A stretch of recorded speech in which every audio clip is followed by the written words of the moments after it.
It's official. The Marcos Duterte tandem is on for 2022. Presidential candidate Ferdinand Bongbong Marcos Jr. and Vice Presidential bet Sara Duterte Capio have confirmed that they will team up for the upcoming national elections. 2 years ago, tayo'y masaya pa. Feels like heaven pag kumakampanya.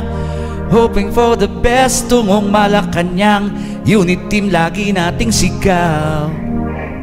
Kasiyahan akala ko ay forever. Sa atin ang power and we won't say never. Kasama si Sanpit at pati si Mrs. Sadyang nakakasadlang. I can't imagine ba't nagkaganyan. Papapatay ako right under the sun. Pati ang leader ng ating kongreso, siya pa naman ay aking pinsan. Forever yarn, akala ko ba forever yarn? Naniwala na may forever, forever and ever. Forever yarn, akala ko ba forever yarn? Wala naman palang forever, forever ay eme lang. Ano ang nangyari? Bakit ka nag-leave? Sa ating GC, ikaw ay umalis. Sooner or later, ikaw rin naman ang sakin ay papalit. Bakit hindi ka nakapaghintay? Hindi ko alam anong nangyari, Inday.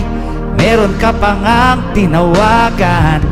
Sabi mo pa, no joke yarn. Ang ating adventure ay natapos today. Pangarap at plano ngayon ay wale. Confidential fund from out of the blue. Ang gulo-gulo. Forever yarn, akala ko ba forever yarn? Naniwala na may forever, forever and ever. Forever yarn, akala ko ba forever yarn?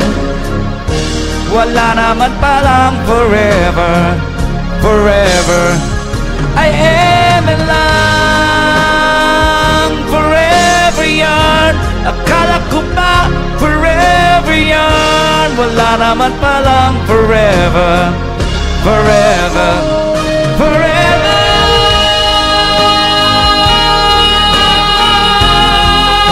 Kasi may kinausap na ako na tao. Sinabi ko sa kanya, kapag pinatay ako, patayin mo si BBM, si Lisa Araneta, at si Martin Romualdez. No joke. No joke.